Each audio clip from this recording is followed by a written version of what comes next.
নমস্কার বন্ধুরা, কেমন আছো সবাই? আশা করছি সবাই খুব ভালো আছো। আমার ফেসবুক পরিবার অল টাইম ফান এবং আমার ইউটিউব পরিবার বর্ষা পরিতিস ব্লগের আরও একটি নতুন ভিডিওতে তোমাদের অনেক অনেক ওয়েলকাম। আজকের ভিডিওটি কিন্তু আমি একদম সকাল থেকে শুরু করেছি। এখন প্রায় 6:30টার মতন বাজে। আমি ঘুম থেকে ঘুম ভেঙে গেছে আমার মোটামুটি 5:30টাতেই। একবার কারেন্ট চলে গেছিলো। তো রাতে যেহেতু রাতে যখন একটু তাড়াতাড়ি ঘুমাই তখন আমার সকালে ঘুম ভেঙে যায়। তো আমি সেই জন্য এখন থেকে প্ল্যানিং করেছি যে রাতে আর জাগবো না, বেশি দরকার হয় রাতে তাড়াতাড়ি ঘুমিয়ে ভোরবেলার দিকে তাড়াতাড়ি জাগবো, আর যদি কিছু কাজ থাকে আমার তাহলে ভোরবেলা সেটা করব। তো সেই কারণে আমি এখন পরিধির সাথে সাথে রাতে ঘুমিয়ে পড়ি, আর সকালবেলা আমার তাড়াতাড়ি ঘুম ভেঙে যায়। সকালে আমি আমার ফোনের এডিটিংয়ের কাজ থাকলে সেটা করি। তো আজকে ওরা যথারীতি 5:30টায় উঠেছিলাম। তো 1 ঘন্টা মতন একটু টুকটাক আর কি এডিটিংটা এগিয়ে নিলাম, কমপ্লিট হয়নি। আর আমার মনে পড়েছে আজকে হচ্ছে 30 তারিখ, আজকে যাব আমি হসপিটালে, পরিধির চশমাটা আনতে আমার আজকে ডেট আছে যাওয়ার কথা। তো চলো এখন আমি তাড়াতাড়ি করে কাজবাজ সব করে নিই, একটু এক্সারসাইজও করব, তারপর স্নান টান করে আবার যেতে হবে হসপিটালে। পরিধিকে আজকে ভাবছি নিয়ে যাব না, ওকে রেখেই যাব, যেহেতু আর কোনো কাজ নেই, ডক্টর দেখানো নেই, শুধু চশমাটা নিয়ে চলে আসবো। তো শুধু গরমের মধ্যে ওকে নিয়ে যাব না। তো চলো, যেহেতু ওকে রেখে যাবো, ওর ঠাম্মির তো অসুবিধা হবে কাজ করতে। তো সেই জন্য এখন থেকে একটু সকালের কাজগুলো তাড়াতাড়ি সেরে তারপর যাবো। তো তোমরা আজকে ব্লগটা দেখতে থাকো, আশা করছি তোমাদের খুব ভালো লাগে। তো এক্সারসাইজ তো আমার হয়ে গেছে, দেখেই বুঝতে পারছো। আর এখন গরমের সময় তো প্রচণ্ড ঘাম ঝরে। তো চলো এখন স্নানটা করে নিই, তারপর আবার রান্নাঘরে যেতে হবে। আর তোমরা দেখতে থাকো। টাটা।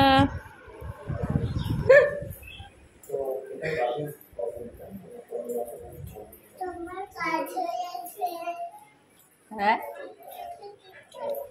কি বলছো? একটু দাঁত একটু এটা দাও না, তুমি না, আমি এখন দাঁত আমার আমি তোমাকে দিতে কি করো করো করো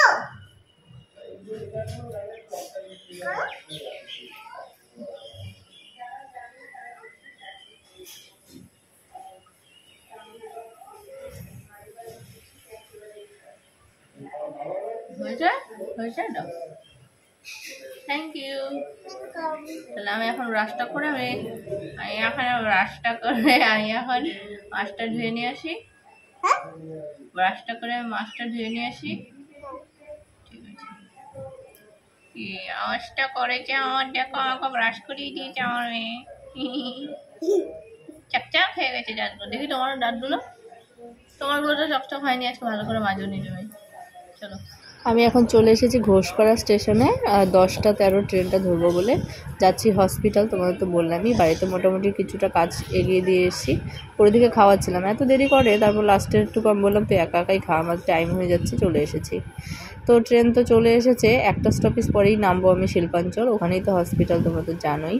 এই দেখো চশমা নিয়ে এখন আমি বেরিয়ে পড়েছি।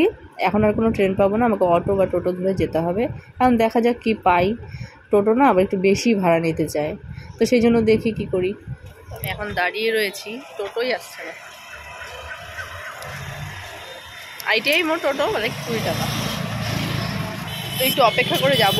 যদি অটোতে করে যাই তাহলে আবার আমাকে হচ্ছে কাঁঠালতলা নামিয়ে দেবে, ওখান থেকে আমাকে হেঁটে বাড়ি যেতে হবে। টোটো করে গেলেও একটু লস, আবার হেঁটে গেলেও রোদের মধ্যে অসুবিধা। তাই ভাবছি টোটো করেই যাবো, তাহলে বাড়ির সামনে রাখতে পারবো। আইটিআই মোড়। আমি অটো করেই কাঁঠালতলা এসেছিলাম, পরিধির জন্য একটু আখের রস নিয়েছিলাম। দেখো আমার ফোনটা কেমনভাবে পড়ে গেছে নিচে।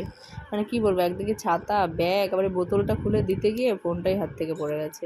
ফোনের আবার ক্যামেরাটা অন করা ছিল, তো একটু কেরামতি করতে গেছি বলেই আর কি, নিজের দোষেই আজকে ফোনটা পড়ে গেল আমার।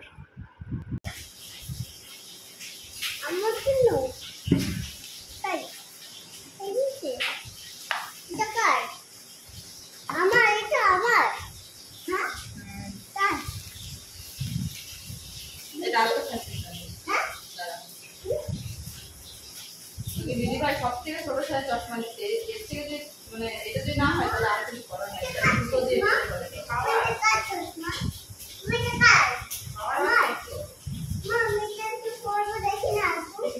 আমি তো বলা দেখছি দেখা যাবে বলা এত সময় লাগবে।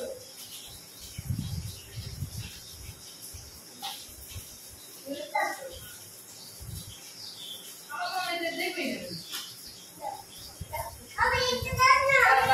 দাঁড়া দেখছি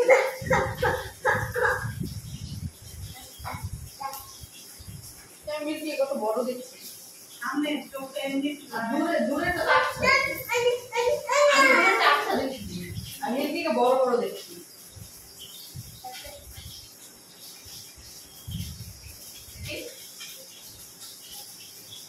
আমরা দেখতে পাচ্ছ? হ্যাঁ, এখন আমরা দেখতে পাচ্ছ?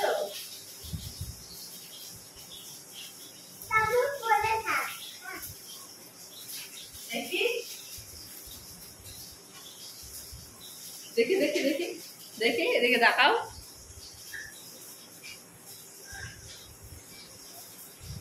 তুমি কি দেখতে পাচ্ছ ভালো করে? দাঁড়া, আমি একটু ট্রাই করি তোকে দিয়ে। এই যে এটা কি লেখা আছে? এটা কি লেখা দেখো তো? এটা আচ্ছা, এটা একটু খোলো। দাঁড়া, এটা খুলে দেখো, খুলে দেখো, খুলে দেখো, এদিকে আসো, খুলে দেখো। এটা কি? তারপর হচ্ছে, দাঁড়াও আরো দেখাচ্ছি। এটা কি? হ্যাঁ, সি। আর এটা কি? এই যে এটা কি? আমার, তুমি এটা বলো দেখি, এটা কি? হ্যাঁ, জি। এটা বল কি? তো চশমা ছাড়াই দেখতে পায়। আচ্ছা, জিনিস যে যে যে ছোট গুলো যে পড়তে পারে। পর পর পর, চশমাটা পর, আস্তে। আর এবার এবার দেখো দেখি, দাঁড়াও। তো আজকে এসেছে আমাদের এসিটা ইনস্টল করার জন্য। তো দেখো, এই তো এসিটা এই যে জানলার ওপরেই লাগানো হবে। তা আমি কিছুটা তো ঢাকা ঢুকা দেওয়ার চেষ্টা করেছি, কিন্তু কিছুতেই আর কি কোনো কিছু আটকানো তো যায়নি। ড্রিল মেশিন দিয়ে ফুটো করলে না পুরো ঘর একদম ধুলোতে ভরে যায়। তারপর আবার ওই দেয়ালে একটা বড় ফুটো করতে হয়েছে, ওখানে আবার ওই হাতুড়ি বাটাল দিয়ে ঠুকে ঠুকে তারপর ফুটোটা করেছে। তো ইটের গুঁড়ো, তারপর সমস্ত কিছু সিমেন্ট টেমেন্ট এগুলো সব ভেঙে ভেঙে ঘরের এখানে ওখানে পড়েছে। বাড়ির মহিলাদের মানে কি বলবো, সমস্ত কাজে এক্সপার্ট হওয়া চাই, জানো তো। আমি বিয়ের আগে ভাবতাম মনে মনে যে এই যে বাচ্চা মানুষ করা, তারপর ঘরের কাজ করা, বাইরের কোনো কাজ করা, মানে একটা মানুষ একা কী করে এত কিছু করে। মাকেও দেখেছি ছোটোবেলা থেকে সব কিছু নিজে হাতে করতে। তো সেই জন্য আর কি ভাবতাম যে কী করে পারে। এখন দেখো সময়ের সাথে সাথে মানে নিজেও যখন করি তখন মাঝে মাঝে মানে ভাবলে অবাক লাগে যে এটা আমি করছি, আমি পারছি এগুলো করতে। আগাগোড়া থেকে বাইরের কাজকর্মতে আমার একটু মানে অসুবিধা কমই হয়, কারণ আমি ছোটোবেলা থেকেই বাইরের কাজকর্মগুলো করে থাকি। কিন্তু ঘরের কাজকর্ম আমি একদমই পারতাম না, যেটা বিয়ের পরেই একদম আমি শিখেছি। তো আমার নিজেরই ভাবলে অবাক লাগে যে এত কিছু আমি কী করে মেনটেন করতে পারছি। মেয়েকে মানুষ করা, ঘরের কাজ করা, আবার বাইরের কাজ থাকলে সেটাও করা, মানে আমার নিজেরই ভাবলে কোনো কোনো সময় অবাক লাগে। আসলে মেয়েদের জীবনটাই এরকম, সময়ের সাথে সাথে সমস্ত কিছু মেয়েরা ঠেকেই শিখে যায়, মানে হাতে ধরে না শেখালেও হয়। এখনকার যুগের মেয়েরা তো আগে থেকে সমস্ত কিছু শেখে না, কিন্তু শ্বশুরবাড়ি গেলে ঘরের অবস্থা যেটা হয় আর কি। এখন এই ঘর আমাকে পুরো পরিষ্কার করতে হবে, বেডশিট চেঞ্জ করতে হবে, টাওয়াল ফাওয়াল যা যা সব ধুতে হবে। তো এই যে ফাইনালি লেগে গেছে এসি। আজকে থেকে মনে হচ্ছে একটু আরাম করে ঘুমাতে পারবো। তো চলো এখন পরিষ্কার টরিষ্কার করে নিই। তো আজকের ভিডিওটা আর বেশি লম্বা করব না, এখানেই শেষ করব। আর তোমাদের কেমন লাগলো ভিডিওটা অবশ্যই জানিও, ভালো লাগলে একটা লাইক করে দিও। আর সবাই ভালো থেকো, সুস্থ থেকো, টাটা।